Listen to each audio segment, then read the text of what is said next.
Hello everyone, welcome to Abhigyan classes. Myself Dr. Vandana Shukla and this is my law session. In this session of law today I will continue the sections related to Design Act 2000 which I was discussing. I have already discussed in my last videos related to Design Act, and I have discussed chapter 1, that is preliminary. In this chapter there are two sections, section 1 and 2, and then in chapter 2, that is related to registration of designs, here are section 3, section 4, section 5, section 6 and section 7. I have already discussed in my last video lecture series related to Design Act. So this is the time to discuss about section 8. Okay, because section 8 is also very important related to this act, act of 2000. Okay, क्योंकि section 8 क्या बात करता है? Power of controller की बात कर रहा है. Power of controller to make orders regarding substitution of application etcetera. कि कंट्रोलर जो है, कंट्रोलर जो डिज़ाइन एक्ट में रजिस्ट्रेशन के लिए, मतलब डिज़ाइन एक्ट में, पेटेंट एक्ट में, ट्रेडमार्क में, सभी में जो कंट्रोलर है वो क्या है? वो मतलब जो आपकी अथॉरिटी है वो हाईएस्ट अथॉरिटी है. ठीक है, अगर अपील को छोड़ दिया जाए, अगर अपील में जाते हैं डिज़ाइन एक्ट में तो हाई कोर्ट में अपील हो सकती है, कोई ग्रीवांस है अगर कंट्रोलर के डिसीजन से, अदरवाइज कंट्रोलर हाईएस्ट अथॉरिटी है. तो कंट्रोलर की जो पावर्स हैं वो किसके रिगार्डिंग, अगर किसी डिज़ाइन के रजिस्ट्रेशन की एप्लीकेशन आ चुकी है और बाद में उसके सब्स्टिट्यूशन के लिए एप्लीकेशन आती है तो उसके रिगार्डिंग कंट्रोलर की क्या पावर्स हैं वो सेक्शन 8 बताता है. That's why the section is very much important. Okay, तो सेक्शन 8 का सबसेक्शन 1 कहता है कि if the controller is satisfied, अगर कंट्रोलर क्या है? सेटिस्फाइड है, संतुष्ट है. किस बात से? ऑन अ क्लेम, कि उस क्लेम से, मतलब ये क्लेम जो किया गया है made in the prescribed manner, मतलब प्रॉपर प्रिस्क्राइब्ड मैनर में, प्रिस्क्राइब्ड फ़ी के साथ, प्रिस्क्राइब्ड टाइम में कोई क्लेम किया गया. ठीक है, तो क्या है? एट एनी टाइम, और किस समय किया गया? Before a design has been registered, इससे पहले कि कोई डिज़ाइन रजिस्टर के हो जाए, मतलब जिसकी application for registration already file की हुई है लेकिन डिज़ाइन एक्ट में रजिस्ट्रेशन अभी हुआ नहीं है, वो पेंडिंग है, उससे पहले ही किसी ने क्लेम कर दिया. क्यों क्लेम कर दिया? किस मतलब किस आधार पर क्लेम कर दिया? That by the virtue of any assignment or agreement in writing, कि उसके पास कोई ऐसा असाइनमेंट है, कोई ऐसा एग्रीमेंट इन राइटिंग है जो कि मेड बाय द एप्लीकांट, जो कि खुद एप्लीकांट के द्वारा बनाया गया था. एप्लीकांट कौन? Applicant who has already applied for the registration of design. तो एप्लीकांट के द्वारा वो बनाया गया था, और वन ऑफ द एप्लीकांट्स, और अगर ज़्यादा एप्लीकांट हैं तो उनमें से किसी के द्वारा बनाया गया था. और उससे क्या होता है? For registration of the design, मतलब उस डिज़ाइन के रजिस्ट्रेशन के लिए वो असाइनमेंट, वो एग्रीमेंट इन राइटिंग किसी उसी एप्लीकांट या वन ऑफ द एप्लीकांट के द्वारा बनाया गया था. और by the operation of law the claimant would, if the design were then registered, और अगर एज पर द प्रोविजंस देखा जाए तो क्या होगा कि अगर जो क्लेमेंट है, जो क्लेम कर रहा है, मतलब सब्सिक्वेंटली जिसने एप्लीकेशन डाली है, क्लेम किया है, तो वो जो है द क्लेमेंट वुड, क्लेमेंट भी होता if the design were then registered, तब रजिस्टर हुई होती, अगर डिज़ाइन तब रजिस्टर हुई होती तो क्लेमेंट भी होता entitled, be entitled there or to the interest of the applicant there. ठीक है, कि मतलब उस समय अगर रजिस्टर हुआ होता तो वो क्लेमेंट, मतलब डिज़ाइन रजिस्टर हो गई होती तो उसमें क्लेमेंट का भी इंटरेस्ट बन रहा था एप्लीकांट के साथ साथ. ठीक है, या फिर क्या है?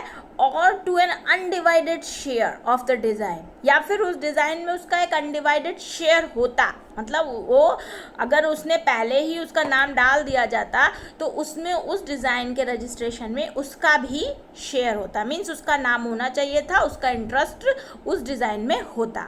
तो क्या है, द कंट्रोलर कर सकता है subject to the provisions of this section 8 के प्रोविजंस के तहत कंट्रोलर के पास ये पावर है कि कंट्रोलर में direct that the application shall proceed in the name of the claimant और in the names of the claimants. तो कंट्रोलर के पास क्या पावर है कि जो एप्लीकेशन आई है क्लेमेंट की, मतलब जिन्होंने क्लेम किया है, अगर वो सिंगल एप्लीकेंट है तो क्लेमेंट, और अगर ज़्यादा है तो क्लेमेंट्स, वो क्या है, एंड एप्लीकांट, और साथ साथ एप्लीकांट जिसने ऑलरेडी अप्लाई किया हुआ है डिज़ाइन के रजिस्ट्रेशन के लिए, और the other joint applicant or एप्लीकांट्स accordingly as the case में रिक्वायर। मतलब कि वो कंट्रोलर के पास ये पावर है कि वो क्लेमेंट का नाम और एप्लीकांट का नाम जॉइंटली उस रजिस्ट्रेशन की एप्लीकेशन में इंसर्ट कर दे, मतलब उसमें उसका नाम आ सकता है। Controller can decide, controller has the power to do so, कि किसी ने बाद में during the pendency of the registration of an application of design किसी ने क्लेम कर दिया है तो वो, और उसके पास प्रूफ्स है, ठीक है, तो उसके आधार पर कंट्रोलर के पास सेक्शन 8 में पावर है कि वो उन क्लेमेंट्स को भी एप्लीकांट के साथ ज्वाइंट कर दे उस एप्लीकेशन में। This is subsection 1 of section 8। Now we come to subsection 2। अब सबसेक्शन 2 क्या कहता है कि no such direction as aforesaid, ठीक है, कि जो ऊपर बताया गया ऐसा कोई भी डायरेक्शन नहीं होगा, shall be given by virtue of any assignment or agreement made by 1, 2 or more joint applicants for registration of a design except with the consent of the other joint applicant or applicants। अब क्या है, ऊपर के में जो भी कहा गया सब सेक्शन 1 में, तो उसके साथ साथ आप कुछ जब कोई पावर दी जाती है, ठीक है, लिबर्टी दी जाती है, तो उसके साथ साथ उसमें कुछ रेस्ट्रिक्शंस भी होते हैं। तो ये दूसरा वाला जो सब सेक्शन है वो क्या कहता है कि कोई भी ऐसा डायरेक्शन नहीं दिया जाएगा केवल इस वजह से कि by the virtue of any assignment or agreement made by 1 और मोर जॉइंट एप्लीकांट, कि कोई असाइनमेंट जो है या कोई एग्रीमेंट जो है कि जो 1 या 2 जॉइंट एप्लीकांट ने बना के दे दिया, ठीक है, for registration of A design, मतलब किसी डिज़ाइन के रजिस्ट्रेशन के लिए किसी क्लेमेंट को जो बाद में सब्सिक्वेंटली एप्लीकेशन फाइल कर रहा है उसको, मतलब कई क्लेमेंट हैं, मान लीजिए 5 क्लेमेंट हैं, उनमें से 2 ने बाद में किसी छठे को बोल दिया कि एक असाइनमेंट बना दिया या एग्रीमेंट बना दिया कि हाँ आप भी इस एप्लीकेशन के लिए अप्लाई कर सकते हैं, इस डिज़ाइन के रजिस्ट्रेशन में आपका भी नाम होना चाहिए। तो केवल इसलिए, मतलब कोई भी ऐसा डायरेक्शन केवल इसलिए नहीं दिया जाएगा कि केवल किसी 1 या 2 ने, मतलब जॉइंट एप्लीकांट्स ने रजिस्ट्रेशन के, मतलब डिज़ाइन के रजिस्ट्रेशन के लिए एग्रीमेंट या असाइनमेंट दे दिया है, except with the consent of the other joint applicant or applicants, मतलब जब तक कि कंसेंट जो है जॉइंट एप्लीकांट और एप्लीकांट्स की नहीं है, मतलब जितने भी एप्लीकांट उस रजिस्ट्रेशन के लिए, उस डिज़ाइन के रजिस्ट्रेशन के लिए जुड़े हुए हैं, उससे जुड़े हुए हैं, कंसर्न हैं, जिनके नाम भी एप्लीकेशन में हैं, जॉइंट एप्लीकांट्स हैं, उन सबकी सहमति अगर नहीं है तो केवल 1 या 2 अगर उनमें से कोई असाइनमेंट, कोई एग्रीमेंट साइन कर देते हैं और किसी और का भी नाम डलवाना चाहते हैं तो केवल इस आधार पर कोई डायरेक्शन नहीं दिया जाएगा।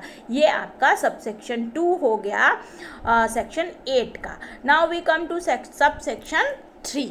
सबसेक्शन 3 क्या कहता है कि no such direction as aforesaid, फिर ये नेगेटिव है, ठीक है, कि कोई भी ऐसा डायरेक्शन जो ऊपर कहा गया है नहीं दिया जाएगा, शेल बी गिवन, कि कोई ऐसा डायरेक्शन नहीं दिया जाएगा by virtue of any assignment or agreement, केवल because of any assignment or agreement for the assignment of the benefit of a design unless, मतलब कि किसी डिज़ाइन में अगर किसी और के बाद में शामिल हो जाने से उस डिज़ाइन के लिए कुछ बेनिफिट हो जाता है, ठीक है, उसके लिए कुछ फ़ायदा हो रहा है, तो केवल इसलिए कि मतलब कोई ऐसा एग्रीमेंट या असाइनमेंट के लिए मतलब उस पर कोई डायरेक्शन नहीं दिया जाएगा जो केवल और केवल डिज़ाइन के लिए किसी उसके बेनिफिट के, मतलब बाद में जो भी एप्लीकांट्स हैं उनको लगता है कि अगर इसको भी शामिल कर लेते हैं तो इस डिज़ाइन के रजिस्ट्रेशन में ये बेनिफिट हो जाता है और सब्सिक्वेंट एप्लीकेशन डलवा देते हैं वो लोग, ठीक है। लेकिन after seeing the assignment agreement it seems to the controller कि ये केवल for the benefit of the design किया गया है, जानबूझकर किया गया है, तो ऐसे में कोई डायरेक्शन नहीं दिया जाएगा। ओके, अब इसी का सब सेक्शन 3 का ए पॉइंट देखिए।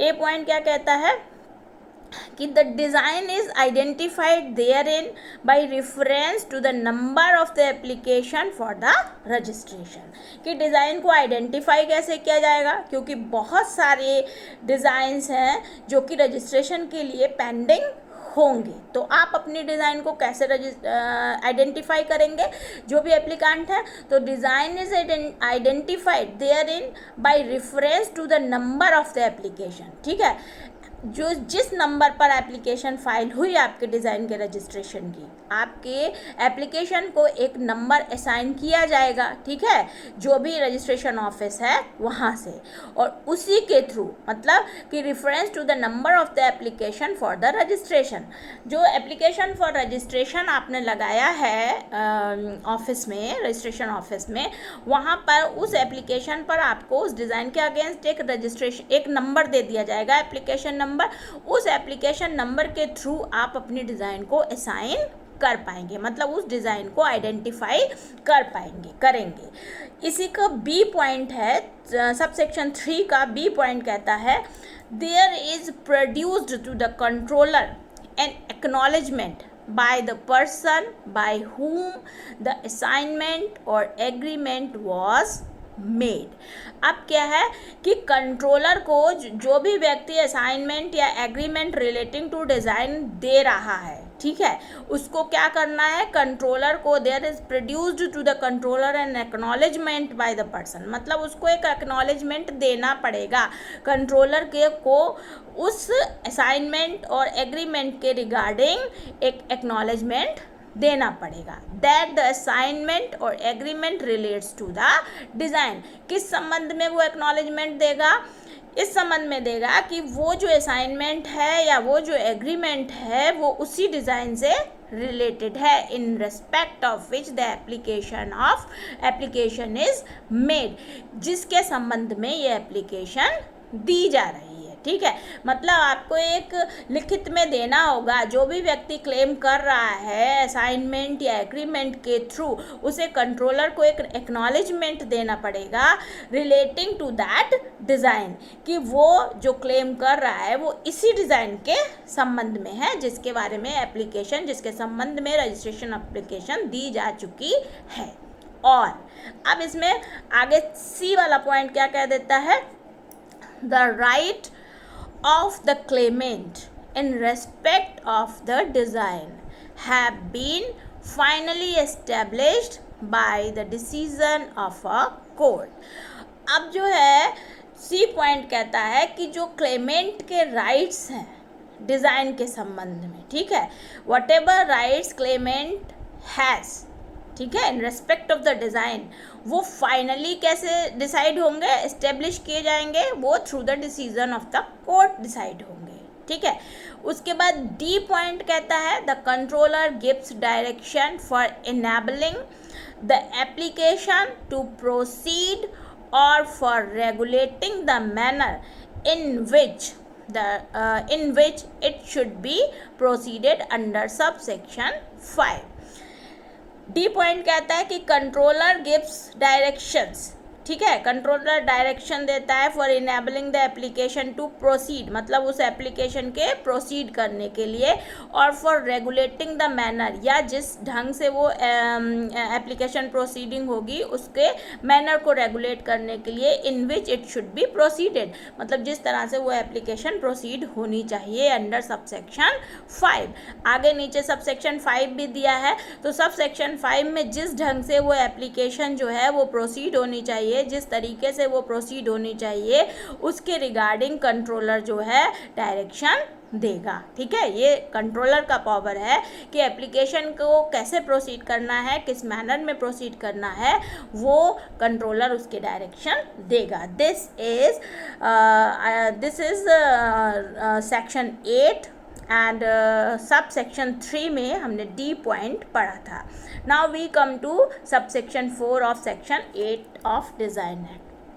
अब सब सेक्शन 4 क्या कहता है ये हम देख लेते हैं कि where one of 2 or more joint applicants for registration of a design dies at any time before the design has been registered।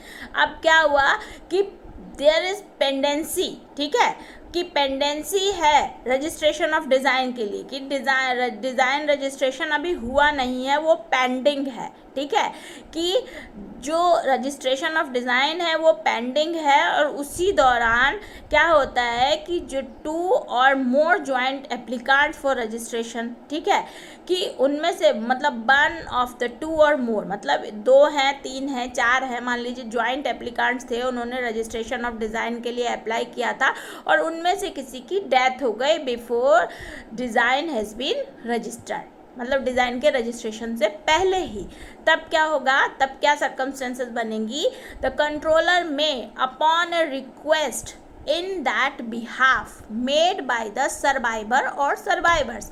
अब मान लीजिए 4 थे, उनमें से एक की डेथ हो गई तो 3 सर्वाइवर रह गए, तो कंट्रोलर क्या करेगा, कंट्रोलर में upon a request in that behalf, कि कंट्रोलर उनकी रिक्वेस्ट पर मेड बाय द सर्वाइवर और सर्वाइवर्स, अगर सिंगल है तो सिंगल सर्वाइवर और नहीं तो सर्वाइवर्स, मतलब जो भी लोग जीवित हैं उनके बिहाफ पर, रिक्वेस्ट पर, उनकी रिक्वेस्ट पर, and with the consent of the legal representative of the deceased, और जो व्यक्ति मर गया, मतलब जो उनका पार्टनर, जो एप्लीकेंट था जिसकी डेथ हो गई, उसके लीगल रिप्रेजेंटेटिव के कंसेंट पर। ठीक है, मतलब उसके लीगल रिप्रेजेंटेटिव ने कंसेंट दे दी है और बाकी सर्वाइवर्स ने रिक्वेस्ट किया है कंट्रोलर से, तो वो क्या करेगा, कंट्रोलर में direct that the application shall proceed in the name of the survivor और survivors alone.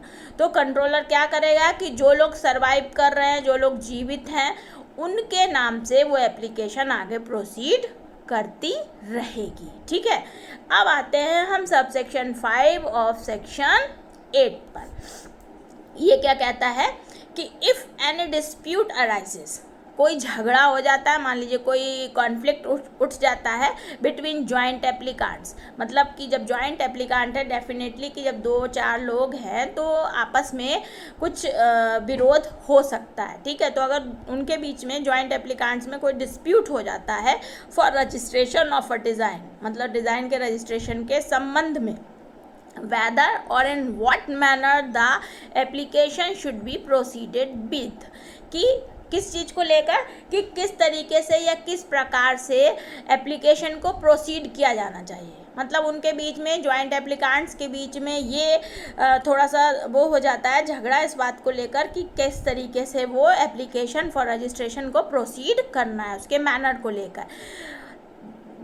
The controller may, upon application made to him in the prescribed manner by any of the parties, तब ऐसे में controller क्या कर सकता है कि अगर किसी भी पार्टी ने, मतलब किसी ने भी उन जॉइंट एप्लीकेंट्स में से किसी ने भी प्रिस्क्राइब्ड मैनर में एप्लीकेशन दी उसको, and after giving to all parties concern और अपॉर्चुनिटी टू बी हर्ड, मतलब किसी एक ने एप्लीकेशन दे दी जिसको भी मतलब दिक्कत थी, जिसको उसके साथ भी डिस्प्यूट हुआ था, तो कंट्रोलर क्या करेगा, पहले सभी पार्टीज़ को, जो भी कंसर्न पार्टीज़ हैं, जो भी उसके डिज़ाइन के रजिस्ट्रेशन से जुड़े हुए लोग हैं, जो भी उसके एप्लीकेंट्स हैं, उन सबको अपॉर्चुनिटी टू बी हर्ड देगा, सबको सुनेगा। ठीक है, फिर क्या करेगा कि give such direction as he thinks fit for enabling the application to proceed in the name of one or more of the parties.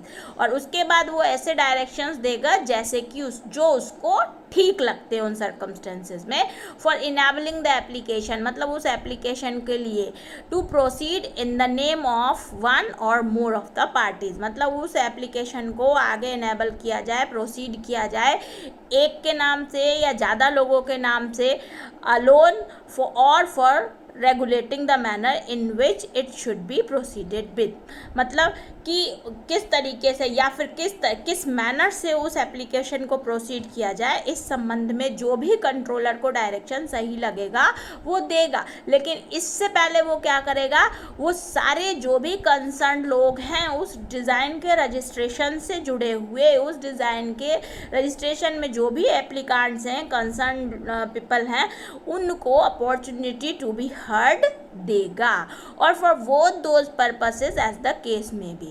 ठीक है, तो या फिर वो मतलब मतलब दोनों पर्पसेस को भी फुलफिल कर सकता है, दोनों के संबंध में भी डायरेक्शन दे सकता है कंट्रोलर. दोनों के संबंध में क्या डायरेक्शन है कि एप्लीकेशन मतलब दोनों कौन सी चीज़ें हैं कि पहली एप्लीकेशन को प्रोसीड एक व्यक्ति के नाम से किया जाए या और जो भी ज़्यादा लोग हैं उन सबके नाम से किया जाए.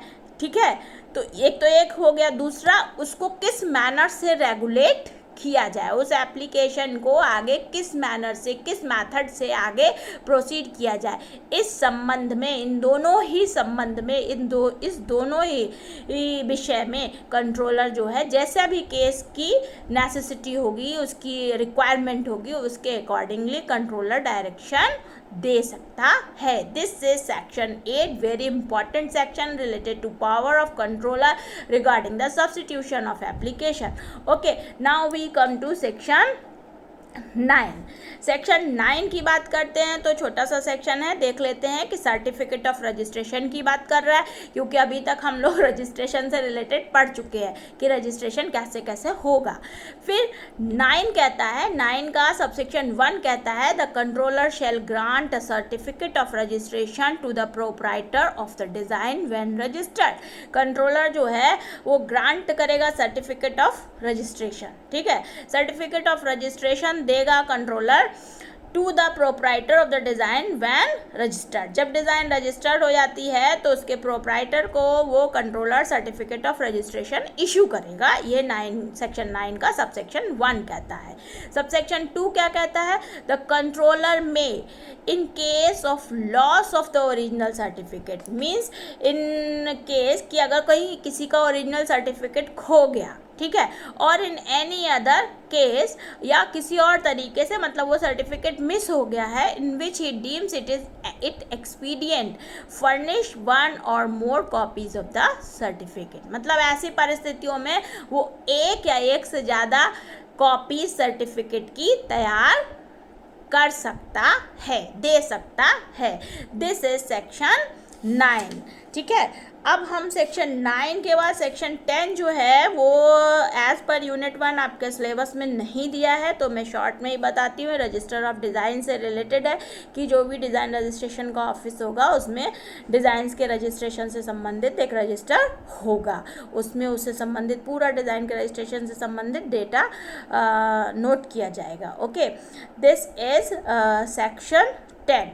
Now we come to chapter 3 that is related to copyright in registered designs. ठीक है, और सेक्शन 11, ठीक है, कॉपीराइट इन रजिस्ट्रेशन. सेक्शन 11 बात करता है कॉपीराइट इन रजिस्ट्रेशन की, रजिस्टर्ड डिज़ाइन की. ठीक है, कि जब डिज़ाइन रजिस्टर्ड हो जाती है तो उसका कॉपीराइट कितने समय का होता है. तो सिंपल आप समझ लीजिए सिंपल वे में कि जो उसका कॉपीराइट है वो 10 साल का होता है. ठीक है, और उसके बाद उसको 5 ईयर्स के लिए एक्सटेंड किया जा सकता है before expiration of that period of 10 years. यही सेक्शन 11 कहता है. हम वेयर प्रोविजन में भी देख सकते हैं. सेक्शन 11 का सब सेक्शन 1 कहता है where a design is registered the registered proprietor of the design shall subject to the provisions of this act have copyright in the design during 10 years from the date of registration. ठीक है, जिस date पर registration हुआ, जो जो भी date of registration है तब से 10 साल के लिए उसका कॉपीराइट हो जाता है उस डिज़ाइन के, मतलब उस रजिस्टर्ड डिज़ाइन पर प्रोप्राइटर का कॉपीराइट हो जाता है। दूसरा वाला सबसेक्शन कहता है if before the expiration of the said 10 years, मतलब कि अगर वो 10 साल पूरे होने से पहले application for extension of the period of copyright is made, कि उसके एक्सटेंशन की मतलब कॉपीराइट पीरियड के एक्सटेंशन के लिए एप्लीकेशन दे दी जाती है टू द कंट्रोलर, कंट्रोलर को इन द प्रिस्क्राइब्ड मैनर, जो भी मैनर प्रिस्क्राइब किया गया है उस मैनर में, तो the controller shall on the payment of the prescribed fee, मतलब उसके साथ जो भी एप्लीकेशन लगेगी तो वो तो नेचुरल है कि उसके साथ उसकी प्रिस्क्राइब्ड फ़ी लगेगी, फ़ी के साथ जो कंट्रोलर के पास प्रिस्क्राइब्ड मैनर में एप्लीकेशन जाती है, तो extend the period of copyright for a second period of 5 years, तो कंट्रोलर जो है दूसरी बार में 5 साल के लिए उसका कॉपीराइट पीरियड उस डिज़ाइन का बढ़ा सकता है from the expiration of the original period of 10 years. लेकिन जो 10 ईयर्स का ओरिजिनल पीरियड था, ठीक है, कॉपीराइट का उस रजिस्टर्ड डिज़ाइन के, उसके एक्सपायर होने से मतलब वो 5 साल के लिए बढ़ा सकता है, लेकिन ड्यूरिंग दैट 10 ईयर्स, जो 10 साल पूरे होते हैं उसी में, मतलब आप 10 साल पूरे होने से पहले ही एप्लीकेशन फाइल कर दीजिए, तो आपका टोटल मैक्सिमम आपको जो रजिस्टर्ड डिज़ाइन के ऊपर कॉपीराइट मिल रहा है वो सेक्शन 11 में मिल रहा है, और कितने साल का है, मैक्सिमम 15 साल का है, पहली बार में 10 साल का, दूसरी बार में 5 साल के लिए एक्सटेंड किया जा सकता है। तो this was the section 11 of design act. तो in this video today we have discussed section 8. Okay, in chapter 2 section 8 I have discussed section 9 and section 10. I have discussed in chapter 3 copyright in registered design. I have discussed section 11. All these sections are very important relating to design act. तो आज के video में इतना ही, जल्द ही आगे के sections के साथ जो भी इम्पॉर्टेंट सेक्शंस डिज़ाइन एक्ट में और हैं उनको लेकर मैं अगले वीडियो में जल्द ही दोबारा मिलती हूँ। तब तक के लिए